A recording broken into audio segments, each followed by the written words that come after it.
भैया बहनों, GLR education में आप सभी का स्वागत है। और आज मैं एनसीईआरटी 11th क्लास के मैथ के लिए सेट थ्योरी जो हमारा समूचे सिद्धांत है उसके बहुत ही महत्वपूर्ण क्वेश्चन मैं लेकर आया हूं, जिसमें क्वेश्चन नंबर 1 है। इसमें दिया है कि x² + x - 2 = 0 को हल करो। तो पहले तो हम इस समीकरण को हल करेंगे और हल करने के बाद में जो x की वैल्यू होगी उसे रोस्टर विधि से हम लिखेंगे। तो सबसे पहले मैं इसे हल कर लूँगा। तो 2 × 2, 2 में से 1 गया 1, तो समीकरण गुणनखंड है, सिंपल गुणनखंड है। तो x की वैल्यू -2 और 1 आ जाएगी। तो ये a = मझली ब्रैकेट के अंदर हम लिखते हैं, इस कोष्टक में जो बंद करके लिखा जाता है इसे हम सेट कहते हैं, समुच्चय कहते हैं। समुच्चय से मतलब होता है कि जिसे हम कोष्टक में लिख रहे हैं। इस समीकरण के लिए x की जो वैल्यू है ये 2b - 2b इसे कैरी करेगा और जो 1 है वो भी इसे कैरी करेगा, अर्थात दोनों ही वैल्यूज़ की होंगी। ये दोनों वैल्यूज़ में लाई करेंगी। तो a जो है वो रोस्टर विधि से है, रोस्टर विधि से मैंने इसे लिखा है। रोस्टर विधि कहते हैं इस मझली ब्रैकेट के अंदर किसी भी सेट को लिखना, निरूपित करना।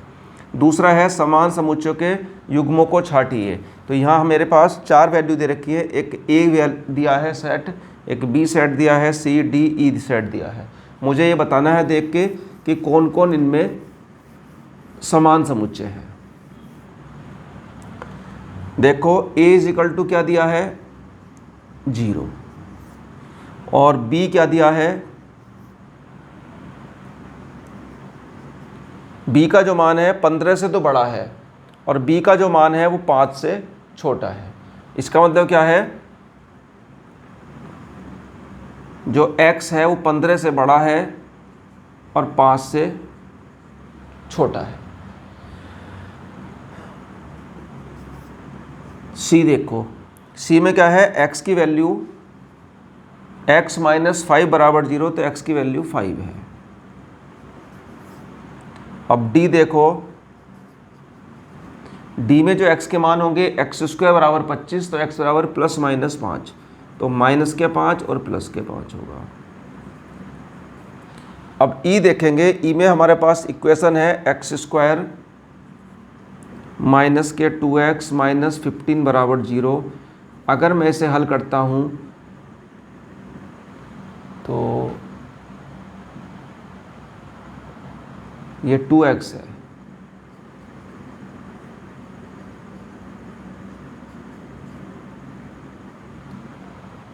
इस प्रकार से होगी। यहाँ से जो x के वैल्यू होंगी मेरे पास वो होंगी 5 और -3।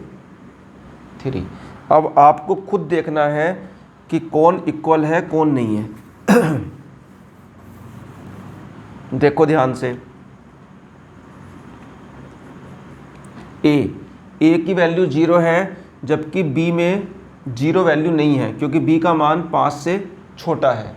तो 5 से छोटा है और b का मान x की वैल्यू 15 से बड़ी है। 15 से बड़ी क्या होगी, 16, 17, 18 इस प्रकार से होगी।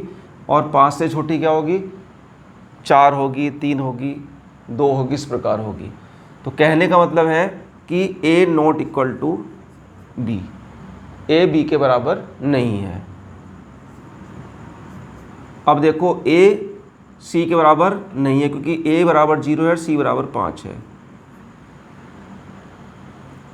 देखो ध्यान से, a d के बराबर भी नहीं है, a d के बराबर भी नहीं है। देखो ध्यान से, a e के बराबर भी। इस प्रकार से चेक करना है। दूसरा, अगर हम b की बात करते हैं तो जो b है, b का मान 5 से छोटा है। b किसी के बराबर नहीं होगी, ना c के, ना d के, ना e के।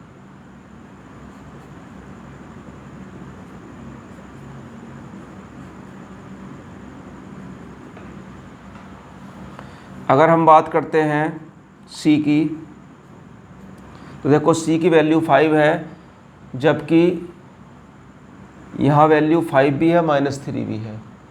तो इसमें 5 तो है लेकिन -3 नहीं है। तो जो c है वो c e के इक्वल टू भी नहीं होगा और c जो है वो d के इक्वल टू भी नहीं होगा, क्योंकि यहाँ सी में 5 है, यहाँ -5 भी आ गया। ठीक है,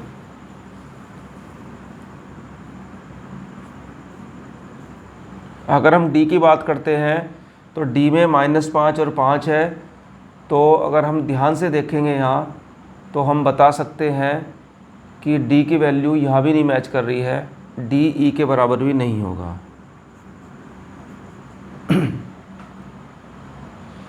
अब ई की वैल्यू क्या है, ई की वैल्यू 5 है और -3 है, तो ई की वैल्यू 5 है और -3 है, तो यहाँ ई भी बराबर नहीं है।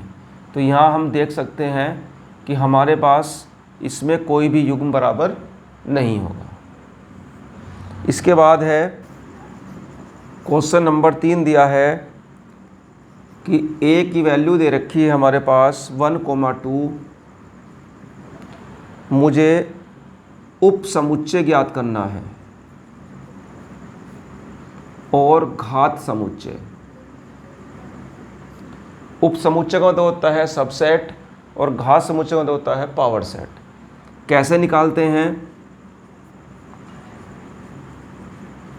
उप समुच्चय निकालते हैं 2 की पावर n। n मतलब होता है कितने अवयव हैं, कितने एलिमेंट हैं, 1 और 1 2, तो कितना हो गया 4। तो यहाँ से हम देखेंगे तो एक तो हो जाएगा 1, एक हो जाएगा 2, एक हो जाएगा 1,2, एक हो जाएगा 5। 5 मतलब होता है रिक्त समुच्चय। तो इसे हम कहते हैं, क्या कहते हैं, उप समुच्चय। ये सब उप समुच्चय हैं।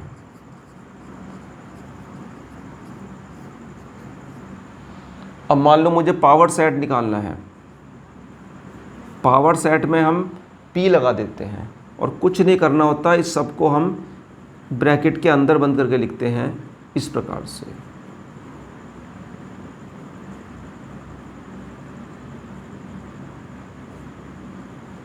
इस प्रकार हम पावर सेट भी निकाल सकते हैं। ये क्वेश्चन नंबर 3 था। अब मैं क्वेश्चन नंबर 4 बता रहा हूं आपको।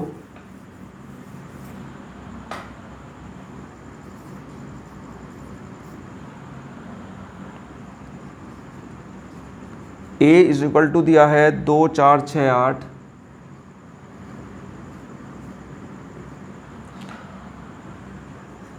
और B इज इक्वल टू दिया है 6 8 10 12।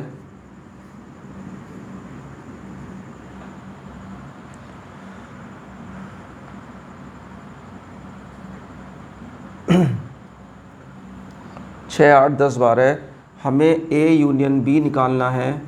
तो A यूनियन B का मतलब होता है कि A वाले तो सारे लिखने होते हैं और जो B के नहीं आए, देखो 6 आ गया, 8 आ गया, 10 नहीं आया, 12 नहीं आया, इसे। और हमें A इंटरसेक्शन B निकालना है। तो जो इनमें कॉमन होंगे, देखो 2 यहाँ नहीं है, 4 नहीं है, 6 8 है, 6 और 8 दोनों में है, तो क्या हो जाएगा? इस प्रकार से हम निकाल सकते हैं। क्वेश्चन नंबर 5 बता रहा हूँ। ये सब महत्वपूर्ण क्वेश्चन चल रहे हैं जो मैं आपको बता रहा हूँ। यदि A इज इक्वल टू दिया है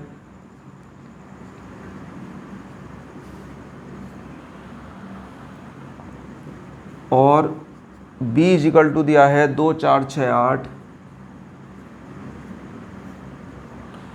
हमें A माइनस B ज्ञात करना है। देखो A माइनस B ज्ञात करने का मतलब होता है A माइनस B से मतलब है कि जो A में शेष रहते हैं, देखो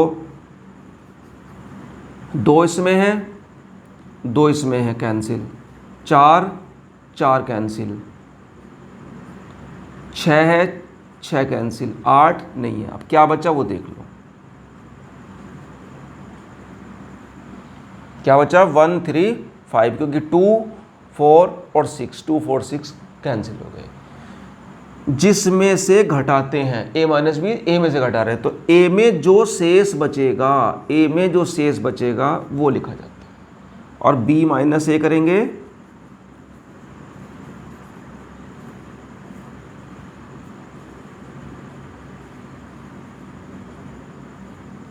तो देखो 2 कैंसिल हो गया, 4 कैंसिल हो गया, 6 कैंसिल हो गया, क्या बचेगा केवल 8 बचेगा। इस प्रकार से हम घटा सकते हैं। क्वेश्चन नंबर 7 नहीं, क्वेश्चन नंबर 6। क्वेश्चन नंबर 6 में दिया है यदि u बराबर दिया है 1 से लेकर 10 तक गिनती है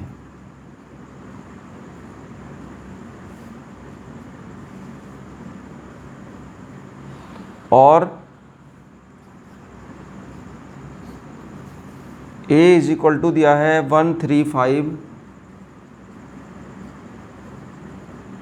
और हमें a डैश निकालना है। हमेशा ध्यान रखेंगे हम a डैश को क्या कहते हैं, पूरक। जो सेट A है, जो समुच्चय A है उसका पूरक, अर्थात A डैश लगा देते हैं। इसे हम A C भी लिख देते हैं। कैसे निकालते हैं, U में से A को माइनस कर देते हैं। अब इस U में से अगर हम इसे माइनस करेंगे तो 1 3 5 7 9 कैंसिल हो जाएगा। 1 3 5 7 9 बाकी सब उतार लेंगे। 2 4 6 8 10। इस प्रकार हम क्वेश्चन नंबर 7 है। यहाँ भी हमारे पास u बराबर दिया है 1 2 3 4 5 6 और हमारे पास a दिया है 2 3 और हमारे पास b दिया है 3 4 5।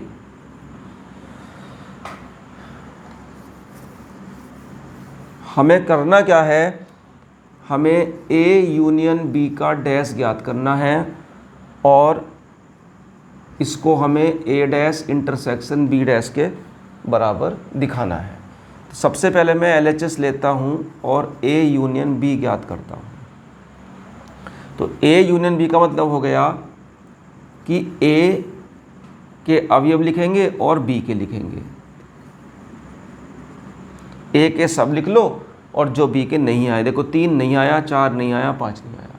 इसके बाद में a यूनियन b का डैश, तो मैंने अभी आपको बताया डैश कैसे निकालते हैं, u में से घटा देते हैं। u में मेरे पास क्या था, 1 2 3 4 5 6 था और यहाँ 2 3 4 2 3 आ गया था, यहाँ 2 3 और 3 आ गया, तो 3 को हम एक ही बार लिखेंगे। तो 2 3 4 5, तो 2 3 4 5 हमने निकाल दिया इसमें से, 2 3 4 5, तो 1 6 बचेगा। क्या बचेगा, 1 6। इस प्रकार से हम कर सकते हैं। अब हम RHS लेंगे। RHS में क्या करेंगे, a dash intersection b dash. तो पहले हम देखते हैं a डैश क्या होगा।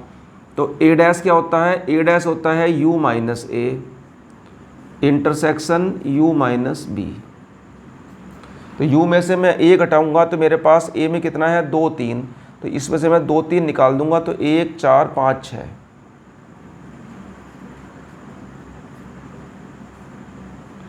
b में हम 3 4 5 निकाल देंगे तो 1 2 6 बचेगा।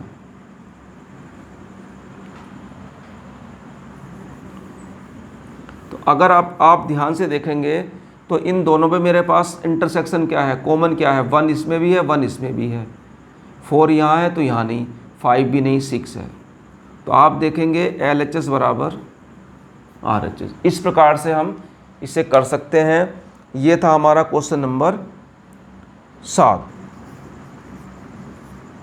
क्वेश्चन नंबर 8 है, x और y दो ऐसे समुच्चय हैं कि x यूनियन y में 50 अवयव हैं। x यूनियन y में कितने अवयव हैं, 50 अवयव हैं और x में 28 अवयव हैं और y में 32 अवयव हैं। तो x इंटरसेक्शन में कितने होंगे, ये हमें, तो एक फॉर्मूला आपको याद रखना है।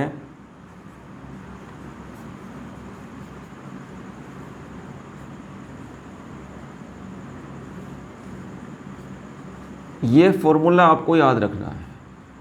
इसमें हम मान रख देंगे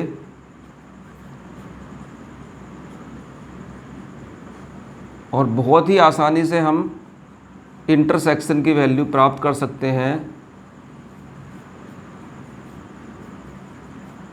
इस प्रकार हम कर सकते हैं। तो ये मैंने आपको समुच्चय सिद्धांत की जो हमारे मोस्ट क्वेश्चन हैं उसमें मैंने आपको 8 क्वेश्चन कराए हैं। इसमें मेरे पास 7 क्वेश्चन और हैं, वो मैं आपको नेक्स्ट वीडियो में बताऊंगा। धन्यवाद।